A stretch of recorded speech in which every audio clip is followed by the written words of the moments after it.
నాతో మాట్లాడుమయ్యా, నన్ను దర్శించుమయ్యా.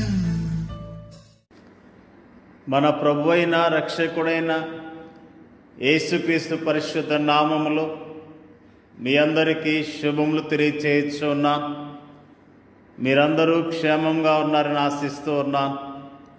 ఈరోజు బలపరిచే వాక్యము ఆదికాండము 39వ అధ్యాయం 23వ వచనము.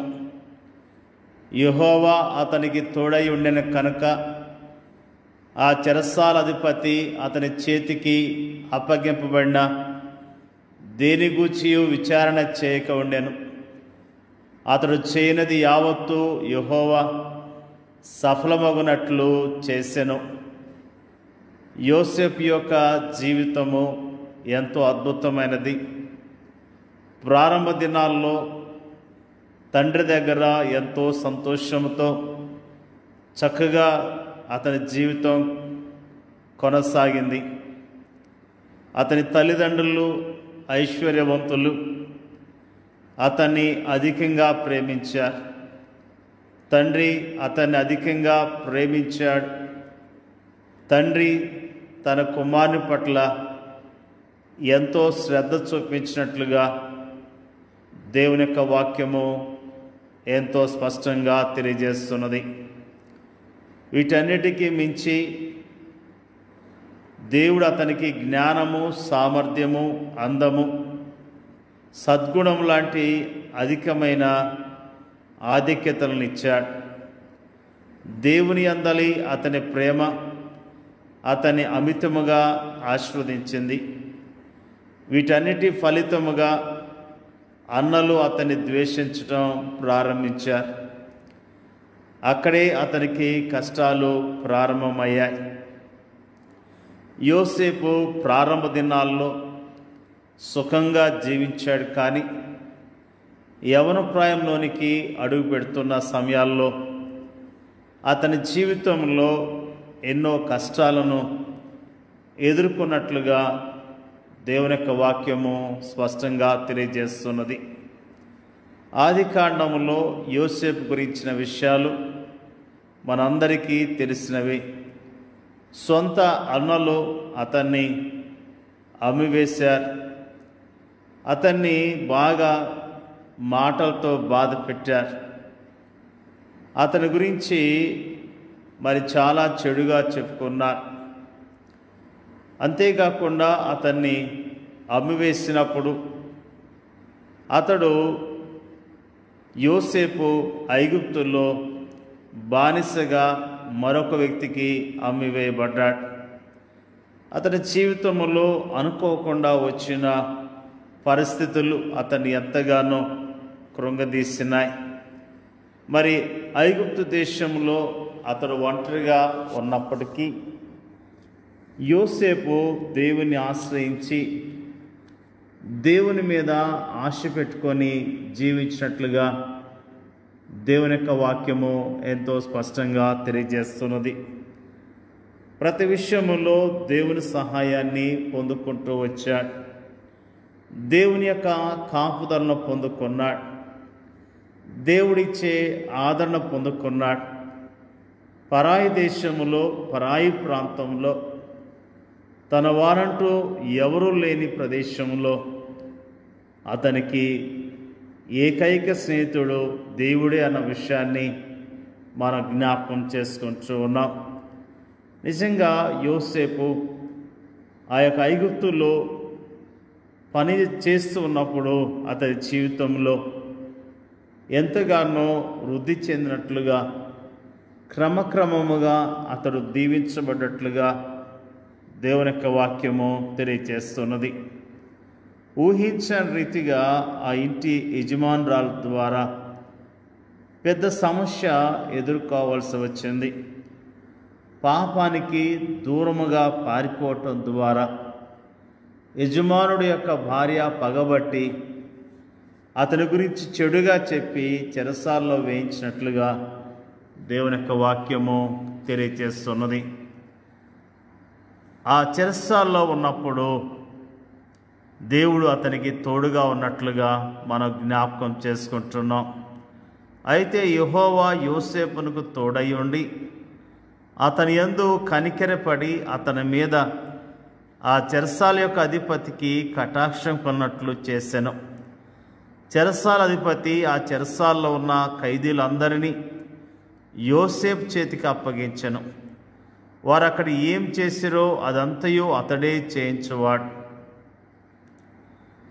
యెహోవా అతనికి తోడై ఉండెను కనుక ఆ చెరసాల అధిపతి అతనికి చేతికి అప్పగింపబడిన దేని గూర్చియు విచారణ చేయక ఉండెను. అతడు చేయనది యావత్తు యెహోవా సఫలమవునట్లు చేసెను. నిజంగా దేవుడు ఎంత గొప్ప దేవుడు, ఎంత మంచి దేవుడు. వాస్తవానికి నీ కష్టాలు, ఇంతటి శ్రమానుభవాలు అనుభవించేందుకు యోసేపు ఏ పాపం చేయలేదు, ఏ చిన్న తప్పు కూడా చేయలేదు. అయినప్పటికీ అతడు తన శ్రేష్టమైన యవ్వన కాలాన్ని కష్టాల్లోనూ, శ్రమల్లోనూ, నిందల్లోనూ, అవమానాలను గడపవలసి వచ్చింది. అది ఆనాటి యోసేపు పరిస్థితి.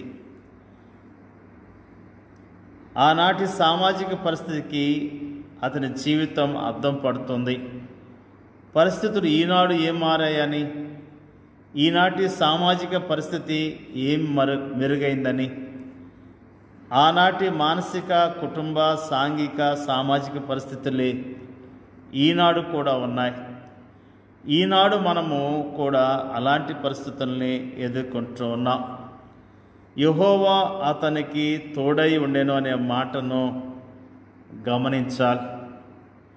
యోసేపు గుంటలోని ఒంటరితనంలోను, బానిసత్వంలోను, చెరసాలను, ఆ తర్వాత ఐగుప్తు పరిపాలనలో కూడా అతడు ప్రశాంతతను, పరిశుద్ధతను ప్రదర్శించడానికి గల తాళం చెవి ఇదే. ఈనాడు శ్రమలను, కష్టాలు మనము ఎలా ఎదుర్కొనగలము? దేవుని వైపు చూడటం ద్వారానే. ప్రార్థన, వాక్యము, నిజమైన విశ్వాసుల సహవాసం ద్వారానే. ప్రార్థన మనకు దైవిక నడిపింపును, శక్తినిస్తుంది. దేవుని వాక్యం మనకు దైవిక జ్ఞానంనిస్తుంది.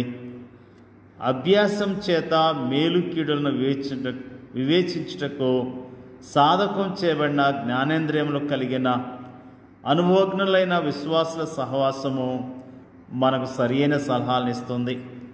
ప్రేమైన దేవుని బిడ్డలారా, యోసేపు జీవితం ద్వారా దేవుడు మనకు అనేకమైన పాఠాలను నేర్పిస్తూ ఉన్నాడు.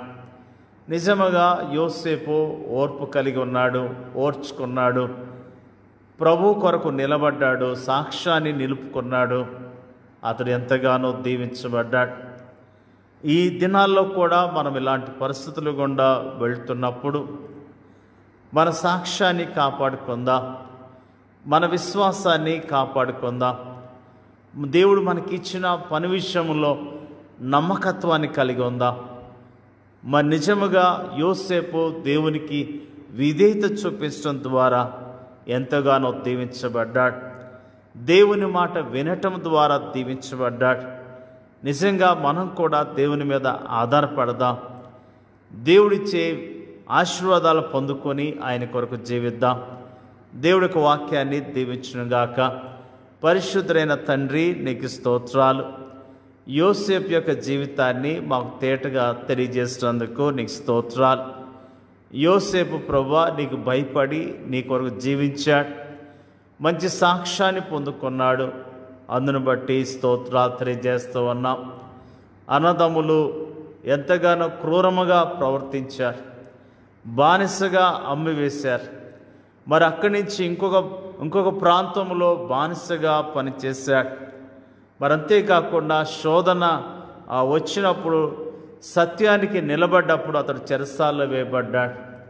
ప్రభువా నీ కొరకు నమ్మకత్వాన్ని కలిగిన యోసేపు జీవితాన్ని జ్ఞాపకం చేస్తున్నందుకు నీకు స్తోత్రాలు.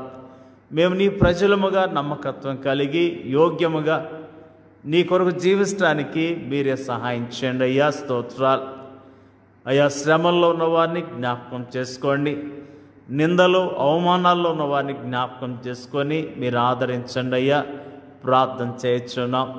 ఎలాంటి శ్రమలు కష్టాలు వచ్చినా ప్రభు మాకు తోడై ఉన్నాడనే ధైర్యం కలిగి విశ్వాసంతో జీవించడానికి నీ కృపను మెండుగా దయచేయమని యేసుక్రీస్తు నామంలో అడుగుచున్నాం తండ్రి. ఆమేన్.